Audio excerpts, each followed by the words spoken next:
Alright, good afternoon everyone. Palakpakan naman natin bawat isa. Palakpakan natin si Lord for being here. Thank you guys. Thank you for being here. I see a lot of new faces. That means we are inviting people. So keep on doing that. Lalo na, we will have Christmas services. Alright, so we're gonna have a Christmas Eve service. We're gonna tell you when? December 24. December 24, okay. December 24. What time pala? Ayan, anong time? December 24. Of course, yung Sambang Gabi, we are always looking forward to that, worshiping God together. And okay, so invite your friends more dito sa ating service sa Victory May Kawayan. So we have 9, if you're new, meron tayong 10, tapos ito 12:30. And then 4:30 later. Okay, so yesterday, one of our friends, isa sa mga friends namin ay binigyan kami ng tickets to watch this concert. Ayan, so on cue. Ha? Sleep muna ako. Hindi, okay lang. Joke lang. Paklik na lang ng isa, yan, para ayan, so, nag-watch kami ni Carmen, nag-date kami, we watch the concert of Dionella. Okay, sino ito kilala niyo sa Dionella? Ayan, yan po ba yung nanay ni Manny Pacquiao? Hindi, Junice siya yun, okay, so, actually, hindi naman si Carmen. Ayan, hindi niya actually kilala, okay, so, wala, nakisama lang siya, date lang namin, pero hindi niya alam yung kanta, so, pinagtitripan ko siya. Sabi ko, ano mga nakanta niya? Sabi ko, Lock, ganun. So, actually natuwa siya nung nakita si Gary B. Si Gary B! Nagulun siya, guess lang naman si Gary B. Doon. So, may point ako why I'm telling that story and why it's called the Grace World Tour. Okay, so I'm excited. Kwento ko yan at the end of the preaching. But right now, we're gonna stand up. We're gonna read the Word of God to give honor to God's Word. 1 Peter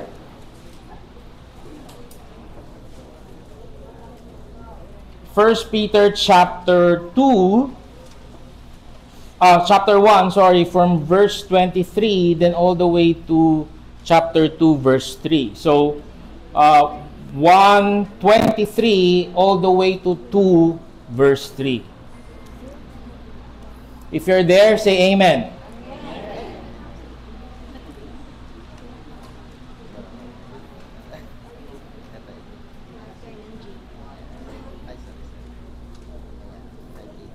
Again, if you're there, say amen. Amen. Ayan, all right. Let's read it together. Since you have been born again, not of perishable seed, through the living and abiding Word of God, for all flesh is like grass, and all its glory like the flower of grass. The grass withers, and the flowers falls, but the word of the Lord remains forever. And this word is the good news that was preached to you. So put away all malice and all deceit and hypocrisy and envy and all slander.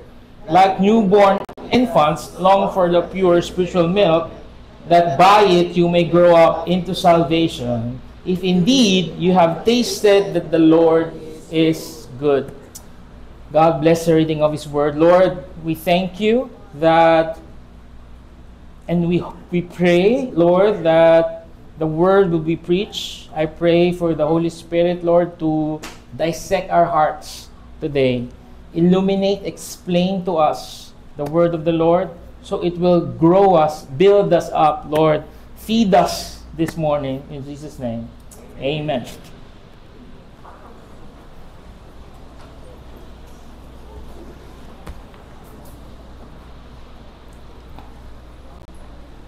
Our topic for today, by the way, third week na to.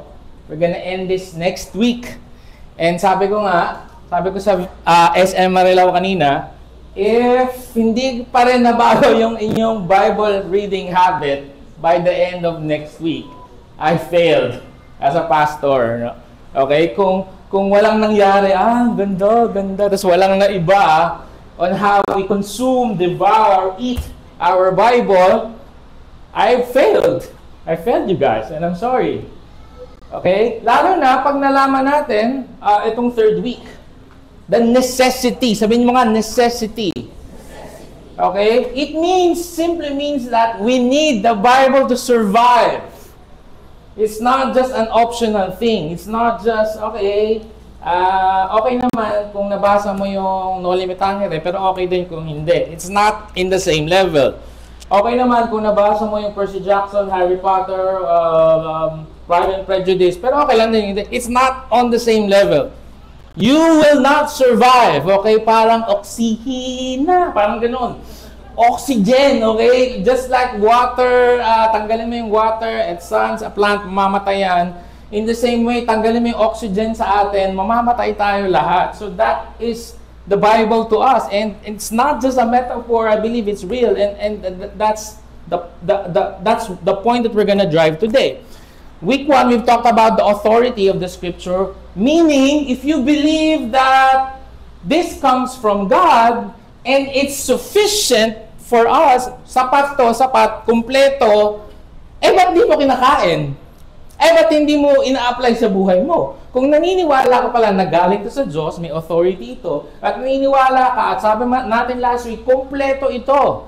That everything that we'll need in life, in marriage, in parenting, in finances, it's there. Now what? It's one thing to agree, but it's another thing to actually apply it in your lives. And that's what we're gonna talk about today. Na yun naman pala, it's offered by God. It's sufficient. Therefore, ilagay natin sa buhay natin to. Okay?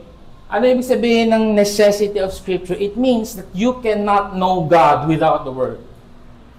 You cannot know God without the Word. You cannot grow without the Word. You cannot obey without the Word. How will you know what to obey and how to obey and what to not do if not reading it from the Word? And ito, importante, you cannot be saved apart from the Word.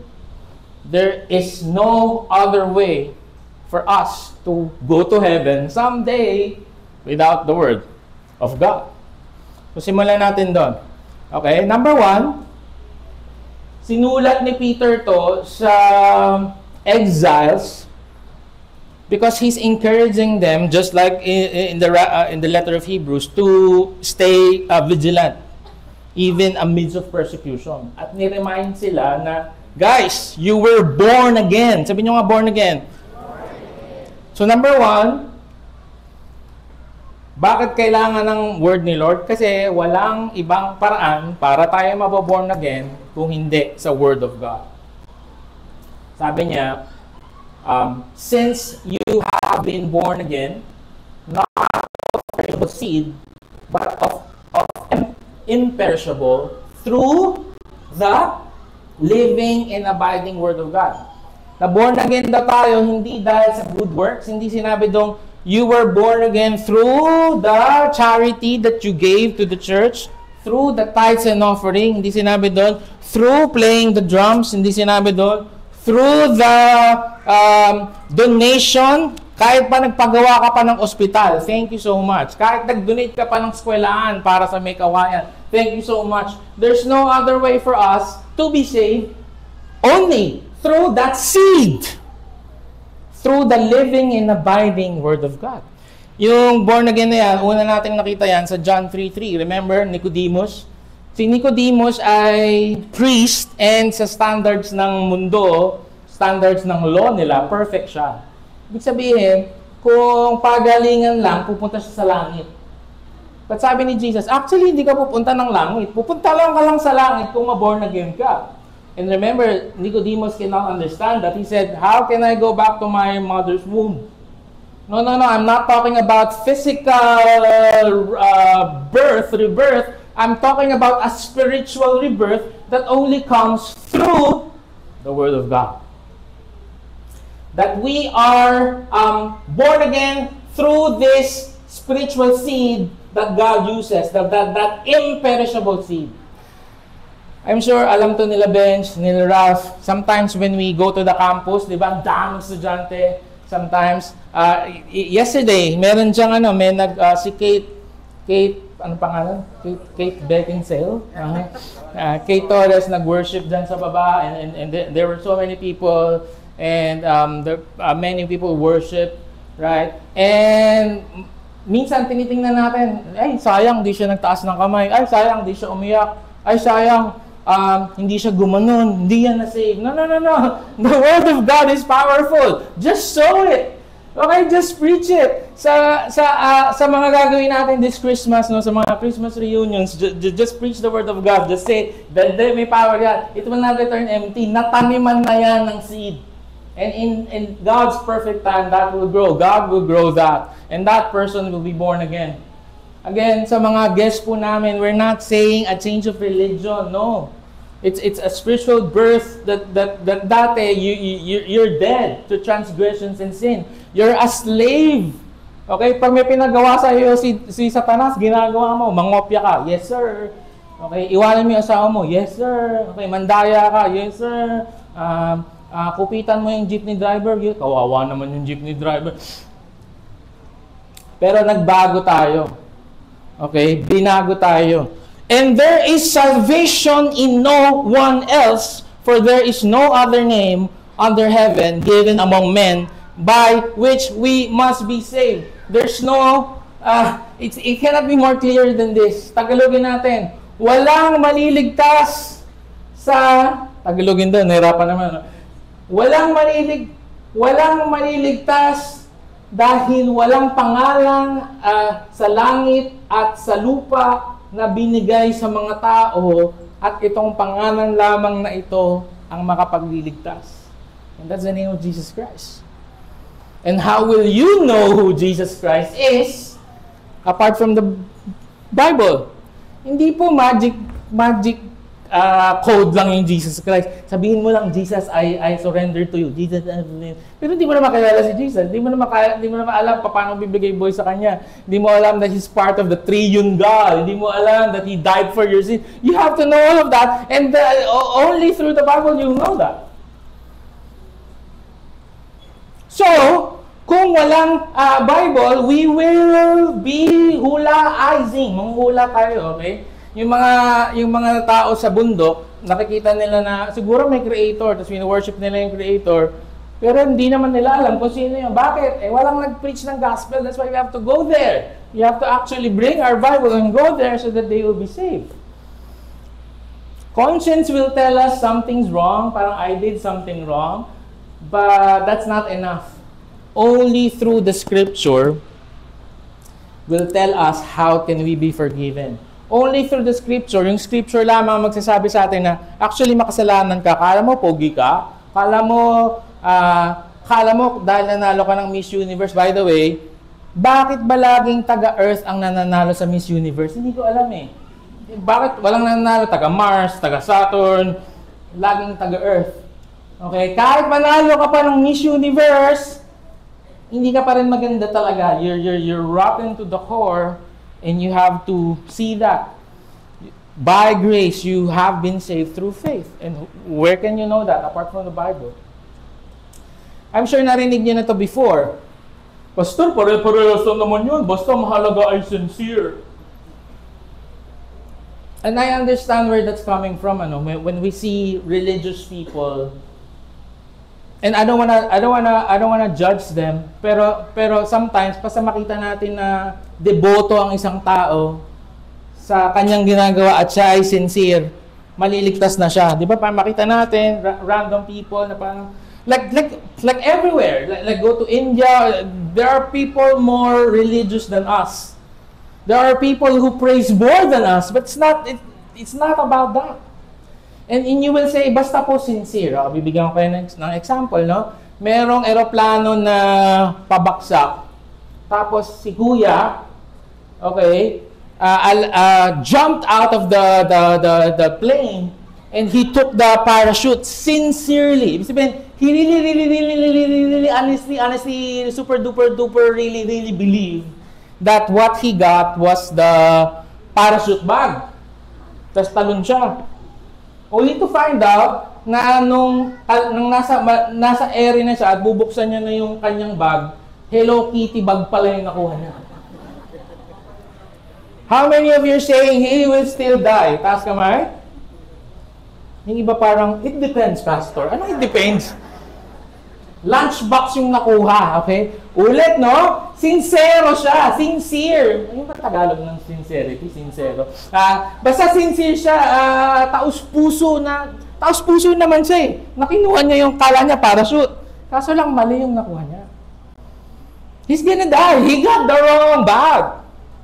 So in the same way, salvation is like that. It's not about sincerity. Because you can be sincere but sincerely wrong. That is why the Bible teaches us the way to salvation. Jesus is the way.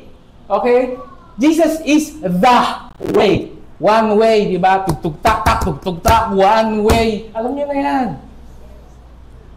Jesus is the way. Hindi sinabing Jesus is one of the ways. The way, the truth, the life. No one can get to the Father except through Him. Where will we know that if we don't have the Bible? So, salamat, Lord, sa Bible. Kasi kundi, lahat tayo impyerno. We've been doing some crazy things in our life thinking that sabi ni paring Wayne, nagkwentuhan ulit kami. Sabi niya, it's only through the written scriptures that we can have a clear and definite statement about God's will. It is only through them that we learn of the gospel of salvation. Without scripture, we would not have knowledge of the way of salvation at all. All flesh is like grass, and all its glory like the flower of grass. The grass withers, and the flower falls, but the word of the Lord remains forever. Peter quoted Isaiah 40 verse 6 to 8, and kino-contrast niya in this context. Sabi niya, kahit ano pang gawin mo, right? Kahit na maglakad ka pa ng nakaluhod simula dito hanggang Baclaran. It's not about that. It's grass. It's not because I'm preaching every week, maliligtas na ako. It's not about that. It's not about the human things that we do because it's grass. All of those things are nothing. All our human efforts, it's great. But only through the preaching of the Word. Okay? And having faith in God, we will be saved. So, number one, bakit kailangan natin ng Bible? Because we are born again by the Bible, through the Word of God. Number two, we are bottle-fed by the Word. Sorry, medyo pinilit ko yung BBB. Okay, so, bottle-fed by the Word is necessary for growth. Ibig sabihin, yes, na born again ka, pero sino dito, yung pinanganak mo yung anak mo, iniwan mo na siya. Anak, niluwal na kita, bahala ka na sa buhay mo. No, she needs to feed. He needs to feed. And Peter here uses that metaphor of a baby craving spiritual milk. So sabi niya, we are born again through the impenetrable seed.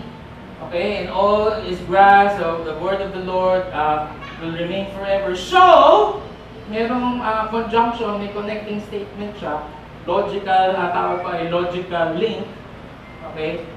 Dahil na-born again ka na pala, okay, at ibig sabihin, hindi ka na yon, put away. Sabi mga put away. Ano daw yung put away? Malice, deceit, hypocrisy, envy, slander. Interestingly, I don't think this is random sins. Okay, hindi ito, I mean, he could have said, so put away stealing and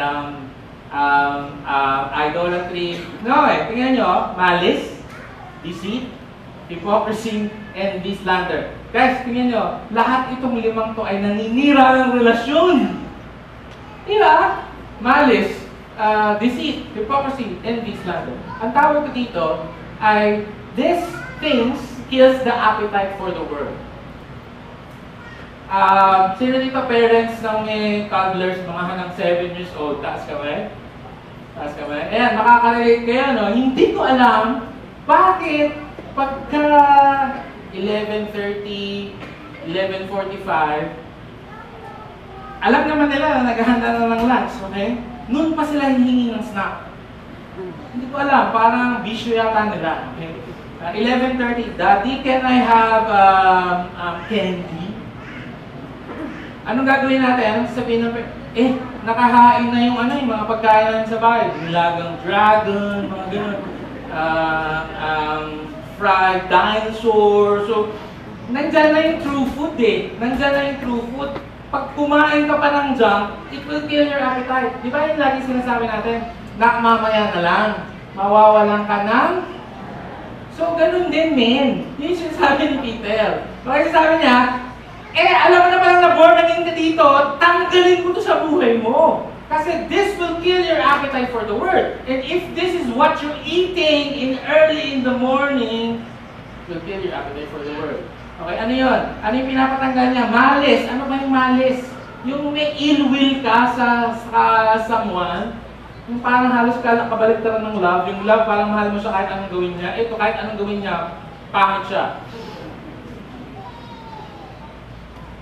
Yung lagi ka na lang, ay, alam mo, kaya lang na ginagawa yan kasi ganito.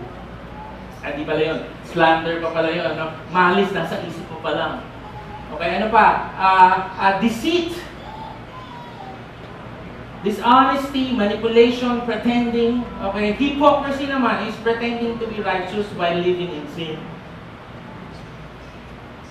Envy is wanting someone else's blessing, gift, story. Slander is speaking against someone with a purpose to harm. Okay? Bigyan ko ng example. Kakagising mo lang. Kakaturo lang natin, you are what you eat. Sana Bible muna yung una mong binasa. Okay? Pero mismo na si kumari, nasa tindahan na. So kakagising pa lang, ay, punta naman yung kumari, baka may bagong juicy.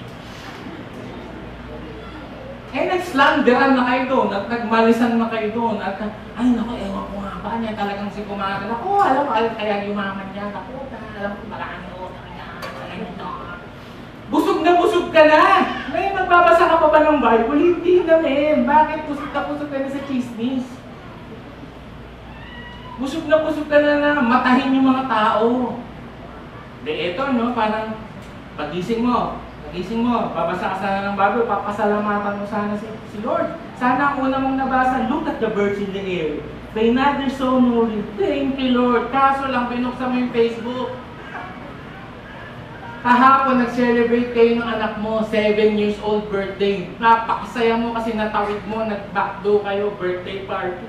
Pagkita mo, pumunta sila ng Japan. Envy. Pamihira naman buhay to. Di na sumaya dito sa buhay na to. Hindi na, boy! Kasi puno na, nag-snacking ka na, para kang kumain ng chocolate. Para kang kumain ng binusa. Okay naman yun eh. Kaso lang kumain ka muna ng real thing. Kumain ka muna. Di ba ganun din ang sinasabi natin sa mga anak natin? Anak, mamaya, bibigyan kita niyan. Pero kumain ka muna. Kasi ito healthy to eh. Okay? Yung mga pagkain namin sa bahay healthy, kumuha pa kami ng Chinese, Japanese. Sila mga nagluluto. Ba't ayaw natin? So when kaya sabi ni Paul, huwag yan! Okay? Sabi niya, huwag yan. Put that away like newborn infants. Magkaduktong yon. Long for the pure. Sabi niyo nga pure. Pure spiritual milk. That it by you may grow up into salvation. I realize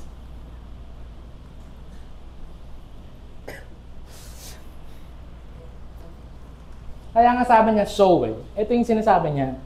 Yung bata, okay, sino ito may baby, yung dumedede pa, tinitrain pa, si Enoch. Enoch, I'm gonna ask you a question. Si Enoch, hindi kailangan i-train niya na magutom. Di ba, training mo pa bang magutom niya? Hindi. It's part of his instinct na, every 10 minutes, gutom siya eh. Bakit? Kaka-born again niya lang eh. Kaka-born niya lang eh. So, sinasabi ni Peter, teka lang, sabi niyo na born again kayo. Dapat hungry kayo sa word. Yes, oh. Nakikinig na Jade. Yan. Parang second generation pastor yata to. Sabi ni Peter, di ba you were born again by the word, impenetrable. So, tapon nyo to mga nagtitil ng appetite at crave for spiritual milk. Dapat instinct yun. The question is, bakit hindi instinct? And here's the question, na-born again ka ba talaga? Kasi kung wala kang hunger and thirst for the Word of God, why? Baka you're attending just church. May iba kinabahan na, Diyos ko po, nag-cross na ko. Buto na takot. Okay, try nating i-test, no? Pero, sino dito, kapag nakapakinig kayo ng Word of God, nagiginhawaan kayo, tsaka parang lumalakas kayo, tsaka na-encourage kayo. Taas kamay? Taas kamay? Yung mga hindi nagtaas, one-to-one tayo mamaya. Isa pa! Sino yung parang kahit pa paano, ay grabe, parang, ay ganda, na-bless ako. Sino taas kamay? O ibig sabihin na born again ka. Kaso lang ang payat mo na, men. Kasi once a week ka lang kumakain. Kaya ngayon, yung wala pa akong sinasabi, you know what? The Lord is so, grabe na iyak mo. Gutom na gutom ka na eh. Yung pa lang yung sinabi ko, you know what guys? The Lord is good. Napakatalino mo, pastor. Napakatalino mo. Wala pa akong sinabi. Kaso lang gutom na gutom ka. Yung pakiramdam natin pag nagpe-prayer and fasting, di ba? Alam niyo yan, yung 5 days tayong hindi kumain, tapos breaking of the fast. Tapos ano lang, ay grabe, pandesal lang yun. Pagkain, ay grabe, sino nagluto nito? Si Jesus ba? Ganun. Kasi gutom na gutom ka eh. So don't get me wrong, we're gonna prepare a meal for you every Sunday. But it's not enough. Tapos magtataka ka kung Pastor, bakit po ako mahinang Kristiyano? Once a week ka lang kumain eh. Isang pagsubok lang po, ayoko na. Once a week ka lang kasi kumakain. Just like pure, hindi po to formula milk. Okay, nothing against formula milk, but sabi ni Paul, this is pure milk from the mom that we should crave. We should crave. And after having this basic milk, hindi pa rin tapos ang laban. Na-born again ka, lumaki ka ng konti, but of course, you will continue to grow. That's why also the Word will build you up. The Word is necessary for knowing and living God's will. That, by it, you may grow up into salvation. Same word that birthed you, sa verse 23, is the word that builds you up. The same word that regenerated you, this word, is the same word that will build you up, that will equip you for every good work, sabi ng Timothy. Okay? How can a young man, keep his way pure by guarding it according to your word? Okay? Real talk muna tayo. Sino yung mga taga DepEd dito? Teachers, DepEd, meron ba? Sino dito? Blackboard ka? Blackboard. Okay. It's sad because I think the bill is coming up. Probably it's gonna be, I think it passed already in the Congress. Kasi ang sagot ng world na lang, parang hindi na ako manisin na kung sino. Ang sagot ng world sa how can a young man keep his way pure ay magturo ng sex education sa mga katulad ni Will. And the bill has been passed. Okay, pinag-aralan po namin. We have an attorney who knows it. It's already there. I-encourage po na ating mga anak na mag-sex na kayo basta mag-condom. Gusto niyo ba yun? It's here. It's here. How can a young man keep his way pure?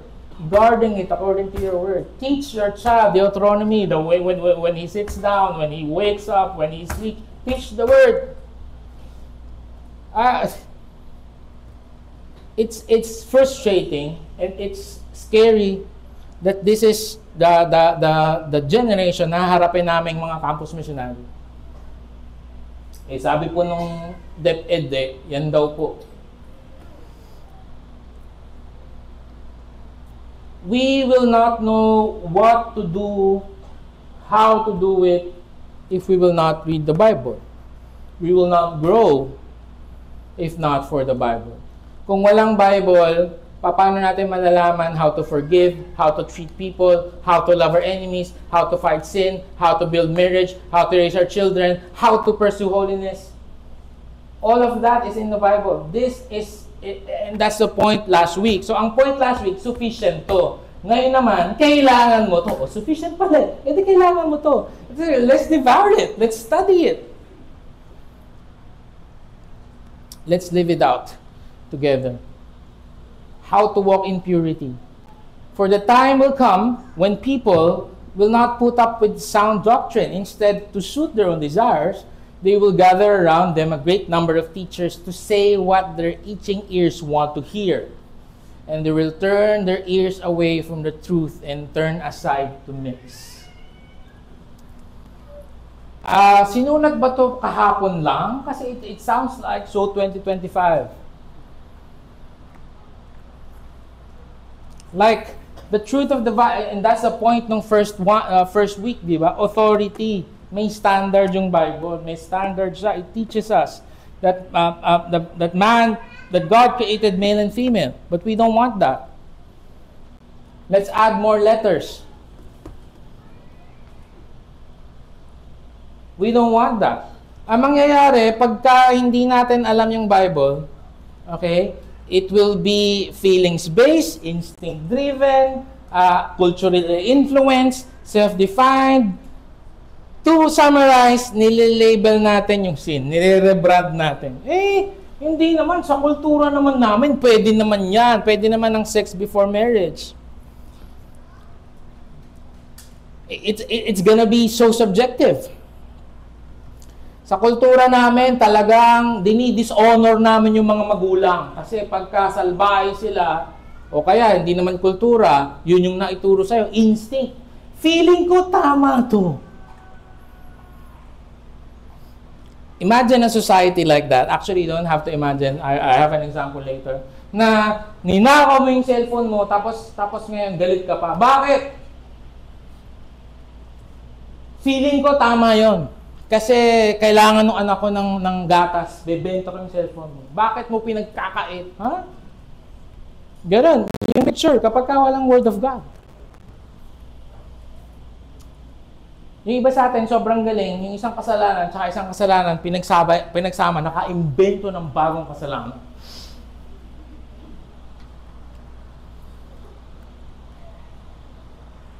Second Kings chapter 22 to 23. The book of the law was lost for almost 60 years. Kasi they have been passed on by unrighteous king after an unrighteous king. One of that is Manasseh. Sobrang sasama nitong mga king na to.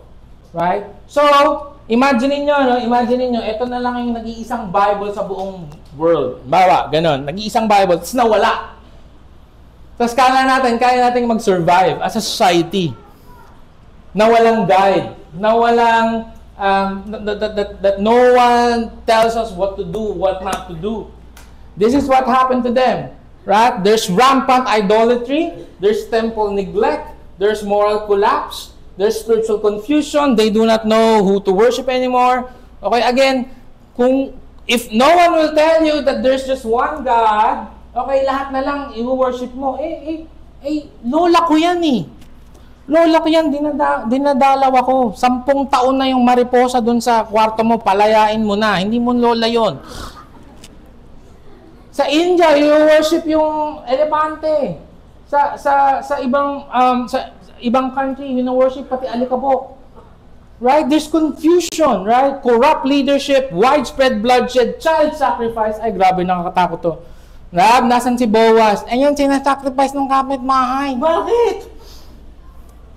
Loss of identity, silence, prophetic voice, national blindness, and because of that, judgment is looming.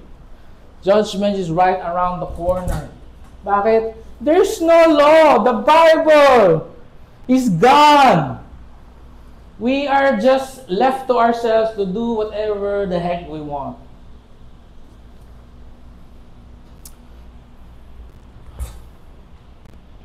Pag tiningnan mo yan, yung Pilipinas, mga kapatid, konti na lang, makakompleto na natin checklist. Konti na lang. Okay?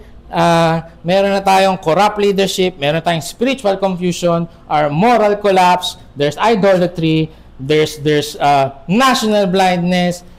Konti na lang. Kasi may Bible nga, hindi naman yun honor. Alam niyo ba that the Constitution is based on the Bible? The Philippine Constitution is based on the Bible.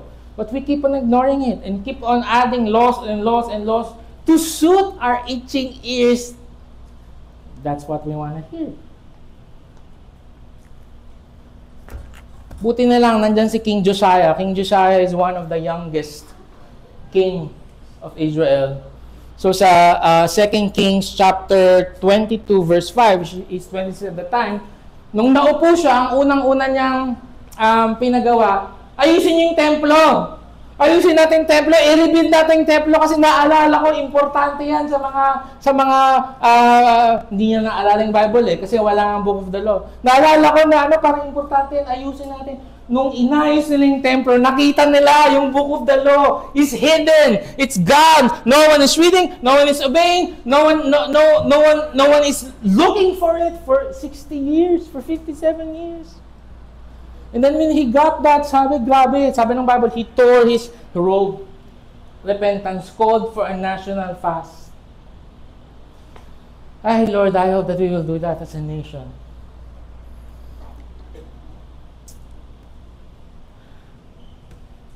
It's not just a metaphor. We will not survive without the word of the Lord. It's gonna be an anarchy. Everyone wants to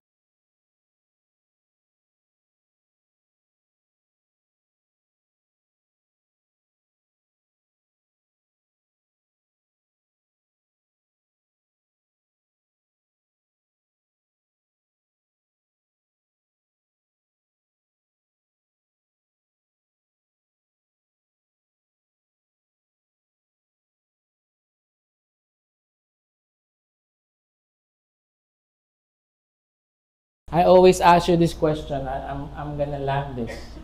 I always ask you this question. Could it be the reason why we feel spiritually weak? Is it because God's word isn't powerful, but because every morning we feed on screens more than Scripture? Pag nag-binge watch ka na ng Stranger Things, ay guys, coming Stranger Things, okay, sa Thursday, nag-binge watch ka na, sa tingin mo kapag basa ka pa ng Bible, malamang hindi, punong-puno ka na eh. Kaya I'm not saying huwag kang manood. I'm saying this to myself as well. Unahin natin. In fact, meron ako ditong practical applications. Bro, dahil nila kasi ito bro. Hot shots, anything yung hot shots. Kaya nalaglag. Ayan. So, planuhin natin yung meals natin. Okay? Number 1, ayan, make room for the word. Just like what I'm saying. Kung ikaw ay busog, hindi ka nakakain. So, make room for it. Early in the morning. Right? Now, walang laman ka spiritually kasi nag-reset ka. Yan. Okay? Huwag mo siyang ilagay doon sa parang punong-puno ka na ng basura ng mundo. Hindi mo nakakainin yan. Okay? You've lost your appetite. So, make room for the word. Number 2, go to the word daily. Daily. Kaya nga daily bread din. Daily bread. We read it. We read it daily. Okay? We eat slowly. Yan, lagi sa akin sinasabi ni Carmen yan. Sometimes, kahit ang sarap-sarap ng pagkain, napakabilis ko kasi kumain eh. Kasi parang feeling ko, daming dapat gawin. Sayang yung oras sa pagkain. Okay, dahil doon na kakagas. Kasi hindi ko chinuchu. So siya sabi niya, bagalan mo, dapat mga 4 days kumain. Bagalan. Ibig sabihin, okay? Yung iba naman nagbabasa din, pero para lang ma-checklist. oy, naka 4 chapters ako, may naintindihan ka ba? Wala. Eat slowly. Meditate on it. Okay? Put yourselves in the shoes of the people. Okay? Ask the Lord. Pause. Sometimes kahit man lang, one verse lang, Lord, what are you telling here? Pause. Okay? Pause. Eat slowly. Chew it. Okay? Eat regularly. Diba? Nagbe-breakfast ka, tapos meron kang merienda. By the way, yung mga iba dito, wag niyong ginagawa yon, yung 10 o'clock pasok mo, darating ka ng 10:45, tapos doon ka pa magbe-breakfast. Ano yun, boy? Bumayin ka sa 10:45, doon ka, tapos break lang muna, tapos babalik ka 11:45 na, tapos ay, lunch break na pala, nagtrabaho ka pa. Okay, di ba, breakfast, tapos merienda, tapos lunch. Build the rhythm. Okay, and eat deeply. Eat deeply.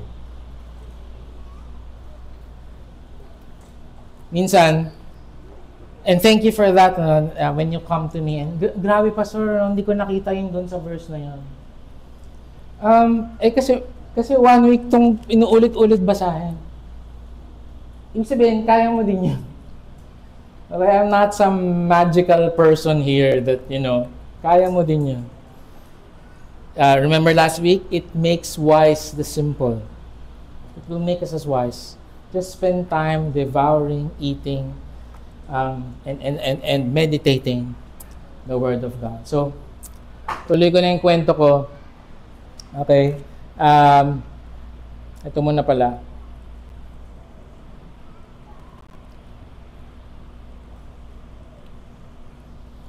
Like newborn infants, long for the pure spiritual milk, that by it you may grow up into salvation. If indeed you have tasted that the Lord is good. Tapos na po yung tithes and offering. Habol nyo na lang po, mama. Okay, sabi ni Peter, sige, okay, you're born again by the Word. Eat spiritual milk, tapos tanggalin mo tong mga malice sa buhay mo, envy, tanggalin mo to. Okay, tapos crave spiritual milk kung naniniwala ka na the Lord is good sa buhay mo. Okay, let me ask you the question. Sino dito naniniwala ka at parang sinasabi ni Peter, nasubukan mo naman, di ba? Na in-apply mo yung mga Bible principles. Nasubukan mo naman, di ba, na kahit tabad na tabad ka, pumunta ka pa rin ng VG. Nasubukan mo naman, di ba, na kahit na parang ayaw mong mag-attend ng church, pero nagpunta ka doon, and yet you have tasted that the Lord is good. But ayaw mo ulitin lahat. Eh, di gawin mo lang ulit. So let me ask you the question. How many of you believe you have tasted and seen that the Lord is good in your life? Taas kamay. Ayun naman pala. So lahat tayo. Gawin natin to. Like newborn infants. Summarize ko lang, no, and I end the story. You cannot know God without the Word. You cannot grow without the Word. You cannot obey God without the Word. And you cannot be saved apart from the Word, because there is no name in heaven given to us which we will be saved, but only in the name of Jesus. So ito na, si Dionella, okay? Pero totoo nun, talaga, Junela yan. Sabi ko kay Carmen, taga-Giginto po yan, si Tim. Giginto, Bulacan. So, sa tingin mo, tawag sa kanyang teacher yung grade school, Mr. Dionella, of course not. Okay? So yung concert niya, habang nagsasayaw-sayaw pa ng Manila, ini-enjoy ko pa eh. Inaantay ko pa. Biglang in-stop yung concert. Okay? In-stop yung concert, then he shared his testimony. Okay? So, si Dionella ay sabi niya doon sa Marilag, Yung iba ngayon niya palang nalaman na Marilag. Kala ko all the while, Marilao. Kala ko parang Marilao. Marilag po yun. So, sabi niya, merong part ng song doon na September 20. Because that was the time that I am ready to commit suicide. Sabi niya, I was insecure, I was depressed, my career is not flying, okay? And na-scam pa yung family nila. So kinikwento sa amin, na-scam yung family nila. So he was ready, he had no peace. He had no peace. So he was ready to take his own life. Pero of course, the Holy Spirit stopped him. And he was sharing to thousands of people yesterday. Sabi niya, if you're here and you're looking for peace, the one true peace can be found in Jesus Christ. So ngayon, ako yung kinakabahan para sa kanya. Sabi ko, Carmen, grabe, anong gagawin niya? Sabi niya, can we worship? Tapos nagpa-worship.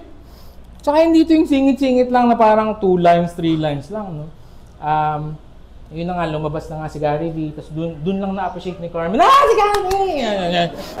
Ayan, may kilala ka na lab, ha? So, hindi ko kasi generation yung si Gary V. Sabi ko, sino ba yun? Ayan, so, hindi ko siya kilala. So, nag-lead ng worship si Gary V together with Dionella.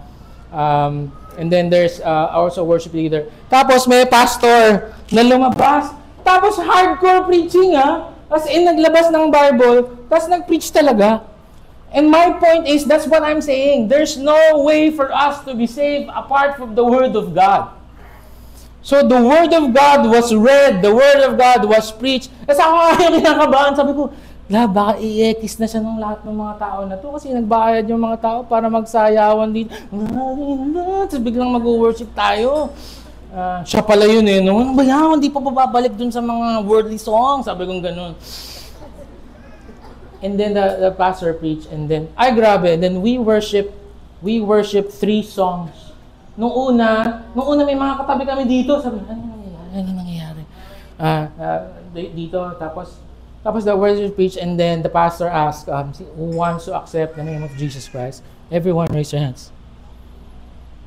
Everyone raise your hands. Then we worship 3 songs. Nung una, kami lang yung mga nakataas ng kamay. Ako hindi nakataas kamay, corny eh. Minsan lang di maging pastor eh, di ba? Church pa rin pala to, ano ba naman? Nung na-concentrate. Hindi, syempre masaya ako, okay? Grabe talaga. Carmen videoed it. At the end of the 3 songs, everyone was raising their hands. Siguro mga 3% lang yung Christians doon. Everyone was raising their hands. Ngayon, yun yung taste and see that the Lord is good. They have to experience it. And then at the end, literally, the name of Jesus is at the center. Grabe, no? Grabe yung tapang niya. Because there's no other way for people to be saved but the preaching of the word. I really pray thousands of people that got saved yesterday and nung 21. That's why we have to really. Sabi ko nga sa inyo, tapos na yung series next week. Pag hindi na bago yung ating Bible reading, magre-resign na siguro ako. Kasi there's no other way. Last verse, and we will end in worship. All flesh is like grass, and all its glory like the flower of grass.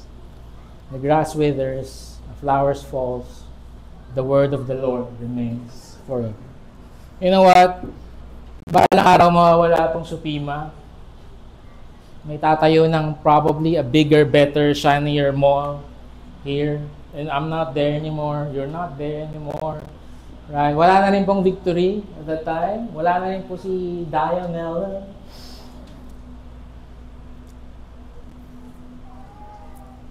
But the word of the Lord is still going to be there. The only sure thing in the whole world and the only thing that we can build our life upon, the only thing in the world that's not finite, the only word of the Lord that what we said last week, it's sure. This will grow us, this will build us, this will strengthen us like food. This will strengthen our immune system against the viruses of Satan. Okay, para hindi lagi tayong merong colds. Para hindi tayo sakiting Kristiyano na parang lagi tayong absent. No. It's gonna strengthen us. It's gonna strengthen our children. Only through the Word of God. Let's all stand up. Thank you, God. May this be not just an alternative, Lord. We've seen what happened to Israel. Nawala yung word of the Lord. Their society collapsed. We need the word of the Lord to live. May we have a better understanding of that. In fact, Lord, today we repent. We repent na umaga, work agad. Umaga, chores agad. Umaga, ihahanda agad yung mga anak para pumasok sa school. Can we not wake up earlier and spend time with the Word? Sorry, Lord, that we're drowned with social media, with reels that makes us laugh, that distracts us sa hirap ng buhay na kala natin, basta makatawa tayo, makalimutan natin yung problema, okay na yun. Not realizing the security, the power, the Father heart of God that we can find when we read the Word. Sorry, Lord, that first thing that we're gonna look is gaano kadaming nag-like nung post ko. Gaano kadaming nag-share. Looking for affirmation for the world, merong someone who loves us. That even before we're sinners, He died for us. It's here. We will not know that if we will not eat, devour the Word of God every day. Change us, Lord. Change us, God. Reset our Bible reading habits today. Thank you, Lord. Let's just worship.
For